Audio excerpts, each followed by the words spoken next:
guys, welcome back to Patrice Thoughts. Dan seperti biasa aku mau sharing my own thoughts dan renungan yang aku dapetin dari hasil aku baca kitab suci. Jadi kalau aku baca kitab suci tuh sebenarnya emang randomly aja. Mungkin kalau yang regular pagi-pagi tuh aku sekarang lagi baca kitab Mazmur. Tapi kalau misalnya malam-malam kayak gini, aku biasanya benar-benar buka kitabnya tuh random. Dan selalu aku mulai dengan aku bilang, Tuhan, aku pengen dengerin apa sih yang Tuhan pengen ngomong sama aku hari ini. Jadi tolong kasih aku kerendahan hati untuk tahu dan mendengar apa yang Tuhan mau sampaikan. Nah, hari ini aku kebetulan baca 2 Samuel 7.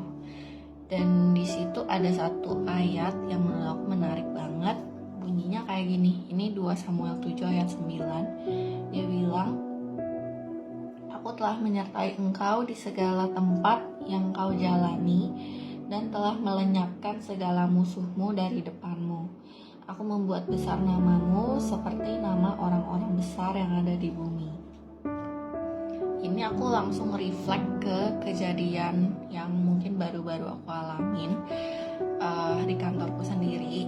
Jadi ketika di hari pemaksaan resign itu, anyways, aku tuh diintimidasi dengan cara 3 lawan 1. Dan keadaannya cukup mencekam, tapi somehow aku bisa melewati itu dengan cukup baik. Dan sebenarnya aku juga berdoa dalam hati kayak, Tuhan, Roh Kudus, tolong aku, sertai aku, beri aku kekuatan dan kesabaran untuk melewati hal ini. Nah, long story short, pada akhirnya karena aku malas berdebat, jadi aku lebih memilih ngalah gitu. Tapi setelah aku pikir-pikir, memang ini rencana keselamatan Tuhan buat aku. Kenapa? Karena pada hari itu ada kejadian di mana aku dengan direkturku ini bilang bahwa tolong doain aku supaya bisnisku lancar, timku bertambah besar, dan lain sebagainya, sehingga one day aku bisa jadi seorang filantropis atau donor tetap di tempat tersebut.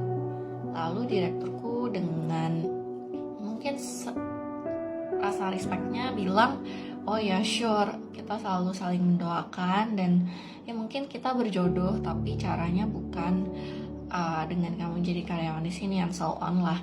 Tapi di sana ada satu orang yang aku rasa itu tangan kanan direktur, orang kepercayaan, dimana dia tiba-tiba tertawa sangat kencang dan ketawanya itu nadanya dan ekspresinya jelas-jelas seperti menginjak-injak dan merendahkan aku. Seakan-akan dia lewat ketawanya dia bilang, lo gak akan mungkin bisa, gak usah terlalu banyak mimpi. Ibaratnya lo aja di sini kayak fight banget untuk terus kerja di sini. Gimana lo bisa jadi seorang donor yang duitnya quotes on quotes ya, gak berseri gitu. Dan sejujurnya aku kesel, sebagai manusia pasti aku kesel, tapi hari itu entah kenapa aku gak kesulut emosi sama sekali guys ngeliat kelakuan dia kayak gitu.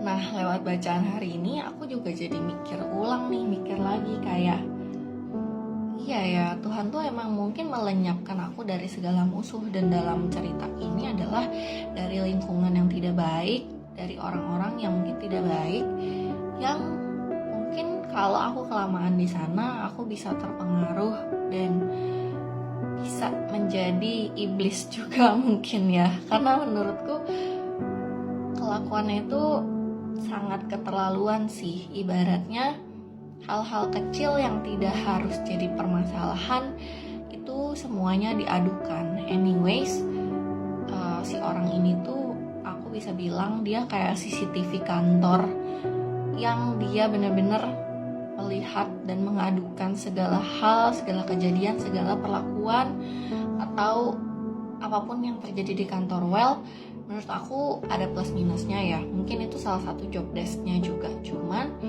kalau dalam hal-hal tertentu yang seharusnya nggak jadi problem, yang tidak mengganggu efektivitas dan produktivitas karyawan, menurutku itu niatnya udah bukan jadi niat yang baik, tapi menjadi niat yang kurang atau bahkan tidak baik. Dan kalau aku bisa bilang, orang ini sangat lembut seperti malaikat, tapi liciknya keterlaluan banget sih. Mungkin aku nggak bisa cerita di sini, tapi long story short, buat aku dia bukan lagi cerdik, tapi dia udah licik gitu. Karena banyak hal yang juga dia lakukan kepada teman-temanku, dan di hari itu kepada aku bukan hanya soal aku bilang aku pengen jadi filantropis dan dia ketawa, tapi aku juga merasa kayak semua knowledge and experience aku itu tidak dihargai sama dia karena reaksi dia yang tiba-tiba ketawa, dan dia dengan angkuhnya, dengan sombongnya bilang, gue bisa belajar sendiri, gue nggak perlu lo gitu. Di situ jujur merasa tersinggung dan sakit hati ya, apalagi karena aku tahu dia nggak ada basicnya, dan aku pun sebenarnya nggak terlalu jago juga, cuman aku pernah punya pengalaman di sana dan tujuannya adalah baik untuk membantu guys. Aku nggak pernah punya tujuan lain ya saat bekerja gitu, karena aku percaya kerja tuh buat Tuhan aja, nggak usah mikirin manusianya seperti apa. Tapi dia bereaksi seperti itu, ibaratnya ya memang sih gak semua niat baik kita tuh bisa diterima dengan baik juga oleh orang lain. Dan anyways, pas handover sih lucunya dia bertanya hal-hal teknis yang tadinya dia bilang di ruang meeting, gue gak perlu lo, gue bisa belajar semuanya sendiri. Tapi pas gue lagi handover, dia tanya-tanya banyak hal yang itu teknis, terus gue jadi kayak belaga gila. Sebenarnya ini juga kurang bijak ya, karena ibaratnya kan aku ibaratnya balas dendam, dan itu gak boleh. Tapi ya aku sebagai manusia ingin membiarkan dia aja, toh kan dia sendiri yang bilang dia bisa melakukan itu sendiri, dia bisa belajar sendiri. Dan why should you ask me about technical things yang jelas-jelas aku udah gak mau jawab gitu.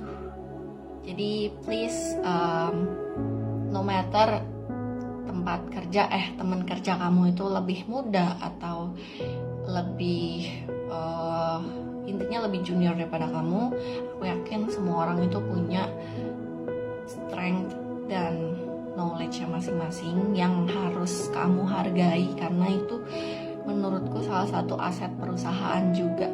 Dan gak boleh sama sekali kita tuh tinggi hati merasa gue paling tahu segalanya, karena at the end, percaya sama aku, sooner or later kamu perlu bantuan dari orang itu.